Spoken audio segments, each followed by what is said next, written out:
Why am I here? What's my life purpose? Why should I care about anything if everything is just going to end? These are the kinds of questions that haunted one of the greatest writers of all time, Leo Tolstoy. Despite having achieved almost everything, fame, wealth, a loving family, and success, Tolstoy found himself struggling with these very thoughts. He was often considered Cormac McCarthy of his time, as his two most famous novels, War and Peace and Anna Karenina, continue to be some of the most celebrated works in literature. On top of that, he owned a large farm, had a beautiful family, and was married to a loving wife. But despite all of this, something shifted for Tolstoy when he reached the age of 50. Suddenly, nihilistic thoughts hit him hard, and all of his previously found happiness seemed to vanish. A man who had once lived life to its fullest, doing whatever made him feel good, now found himself questioning everything. Why did this happen? How did he get through it? In this video, we'll discuss Tolstoy's personal struggle and how he faced these deep existential questions to an answer. From a young age, Leo Tolstoy was deeply skeptical of Christianity. He lost both of his parents early in life, which left him feeling abandoned and disillusioned. The church, in particular, gave him a negative impression. Tolstoy once said, "So that now, as formerly, religious doctrine accepted on trust and supported by external pressure, gradually throws away under the influence of knowledge and experience of life, which conflicts with it." His early life, filled with tragedy and doubt, set the stage for his later struggles with faith. For almost 50 years, Tolstoy lived a life seemingly free of major worries. He was successful, rich, and surrounded by family. But then, something changed. He hit an intellectual crisis, a deep and overwhelming existential crisis, where sleep became his only escape. The weight of his thoughts was so intense that he found solace in sleep, because it provided temporary relief from the constant barrage of questions about his purpose and existence. In his essay, A Confession, Tolstoy expressed how, during this time, he had to trick himself into not taking his own life, as nihilism consumed him. As his thoughts spiraled, he became like an emotional toddler, constantly asking himself, why?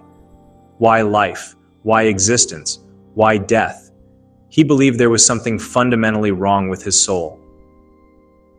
In Anna Karenina, the character Levin mirrors this struggle. Levin, much like Tolstoy, was caught in an endless loop of why questions, fixated on the meaning of life and death. Tolstoy wrote, "If not now, then tomorrow. If not tomorrow, then in 30 years, does it make any difference?" Capturing the hopelessness that defined his thinking at that time. These thoughts led Tolstoy to contemplate suicide. But instead of ending his life, he decided to embark on a different journey. A journey in search of meaning, a search for ultimate peace. He turned to philosophy, science, and various ideologies to find answers. One of the turning points in his journey was a parable he reflected on deeply, a tale he included in A Confession. The parable was about a man fleeing from a wild beast who eventually stumbled upon an abandoned well. Desperate to escape the beast, the man jumped into the well, only to find a dragon waiting at the bottom with its jaws wide open. In his panic, he grabbed onto a branch growing out of the well's wall, hoping to avoid falling into the dragon's grasp. Amid this dire situation, the man noticed drops of honey on the leaves of the branch he was holding. Despite the danger, he reached out and tasted the honey, momentarily distracted from the life-threatening predicament he was in. Tolstoy saw this parable as a mirror of his own life.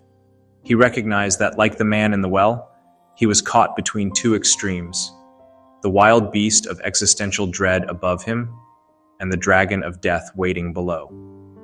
Yet, in the midst of this turmoil, he found moments of sweetness, moments that kept him alive and searching.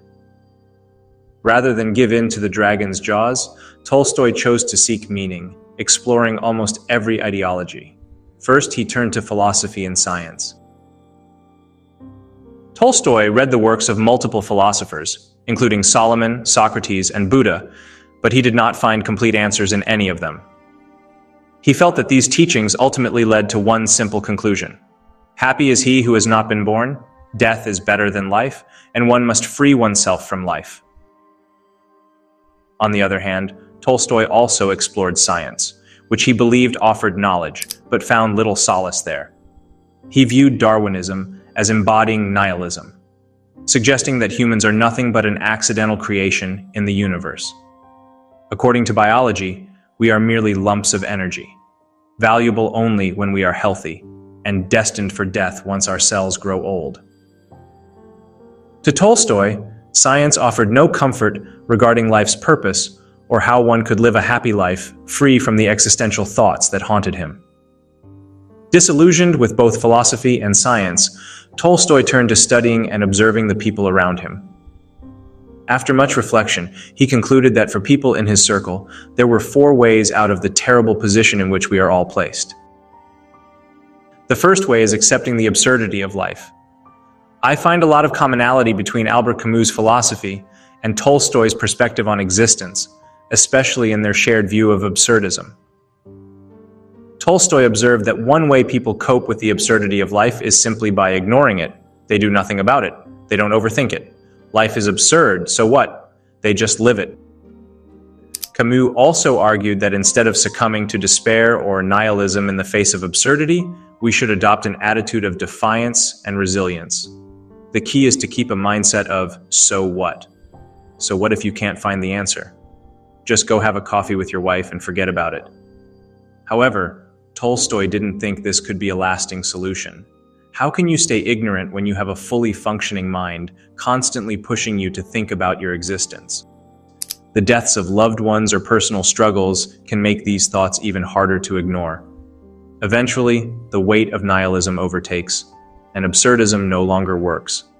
So, while he observed that some people cope this way, Tolstoy didn't believe it was a path to lasting peace. This led Tolstoy to observe a second group of people who sought peace in another way, Epicureanism. Tolstoy noticed that some people turned to a life of indulgence, filling it with pleasures to distract themselves from the suffering and uncertainty of existence. They pursued material wealth, relationships, and entertainment to escape the fear of death and the meaninglessness of life. However, Tolstoy criticized this approach for being ultimately unsatisfying. While indulgence in pleasure may offer temporary relief, it's fleeting and fails to address the deeper questions of meaning. For Tolstoy, living solely for pleasure results in an endless cycle of dissatisfaction. No amount of indulgence can resolve the ultimate existential questions. In Tolstoy's view, Epicureanism was like the drops of honey in the parable of the man in the well, sweet for a moment, but ultimately just a distraction from the harsh reality of life. The third group Tolstoy observed were those who, in the face of life's struggles, lacked the strength to carry on, but have strength to end the silly joke. They were overwhelmed by the absurdity of existence and saw no way out. This is a path that Tolstoy himself could not embrace. He saw some people go so far as to consider ending their lives, but he believed that this, too, was not the solution. And yes, please never ever do that. If you're in an existential crisis, keep moving forward. Don't let it consume you. Instead, search with an open mind, as the answers may not be immediate, but will come in time. Anyways, this, however, was also not a path that Tolstoy could accept. Instead, he observed a fourth way, which he described as a state of existential limbo. This is where individuals, after recognizing the inherent meaninglessness and suffering of life, feel trapped between two extremes.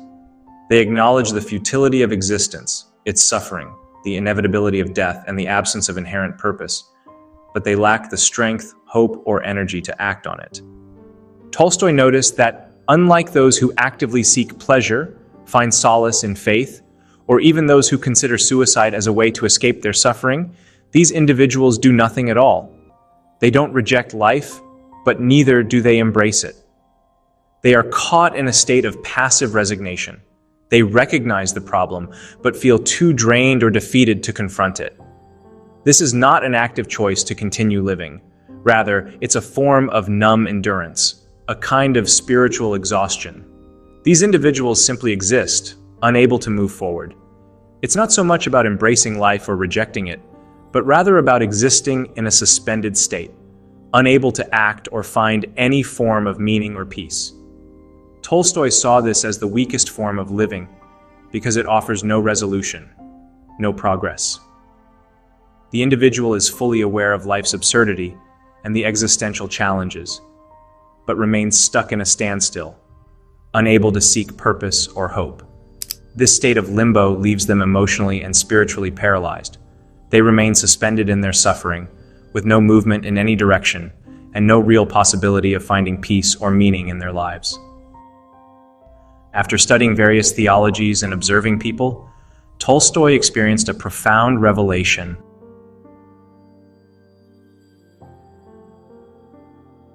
On a journey to find the meaning of life, he started observing everyone. His observations of the poor, however, marked a significant turning point in his understanding of life's purpose. He was struck by how the peasants, despite facing immense hardships, maintained an unwavering faith in God. This belief seemed to give them purpose and resilience, even in the face of suffering. In contrast, Tolstoy, caught up in his own existential struggles, found himself disconnected from such faith. The peasant's simple yet steadfast belief stood as a stark contrast to his intellectual uncertainties and inner turmoil. Having achieved wealth and intellectual success, Tolstoy found himself at a crossroads. Material possessions and social status no longer brought him peace or satisfaction. The pursuit of reason and logic, which once seemed to promise answers, instead led him deeper into despair.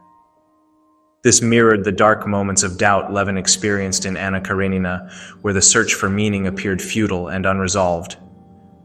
However, Tolstoy's encounter with the faith of the poor challenged his perspective. He began to see that life could not be fully understood through reason alone. It required belief in something greater than the material world. This realization marked a profound turning point for Tolstoy. Although he had not initially believed in God, he began to recognize that faith, particularly in the infinite, was the key to transcending the limitations of the finite world. The suffering and struggles of human life were temporary, but the eternal presence of God offered a sense of purpose that could provide meaning beyond the fleeting nature of existence.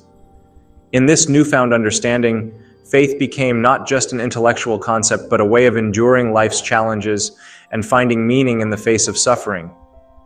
Even if his rational mind saw faith as a leap without tangible evidence, Tolstoy came to understand it as the only path to true peace and purpose. Embracing this belief, Tolstoy was able to overcome his despair and find genuine contentment. His life underwent a transformation as he adopted a simpler way of living, focusing on the well-being of others and committing himself to a life of humility and service. He became convinced that without faith, true happiness was impossible. Faith, in his view, provided life's meaning, a higher purpose that went beyond human suffering and the limits of human reason. As Tolstoy embraced this simple faith, he found a renewed sense of purpose, dedicating himself to helping the poor and living in a way that reflected his newfound humility and devotion to God. In the end, Tolstoy's life, once dominated by intellectual struggles, found its meaning in the very faith he had once rejected. Though his version of faith was not entirely Orthodox Christianity, it was deeply rooted in his belief in the infinite and his understanding of God. This gave him the satisfaction he had long been seeking. It was not wealth or intellectual achievement that provided meaning to his life, but a trust in something greater than himself. What had seemed at first like a concession to his rational mind ultimately proved to be the only path that allowed him to find peace, a peace that had eluded him in his earlier attempts to seek meaning through reason alone.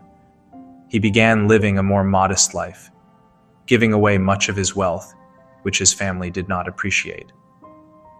After this period of struggle and adjustment, Tolstoy spent his remaining years living honestly and devotedly, finding the peace he had been seeking. And at last he passed away on November 20th, 1910, at the age of 82,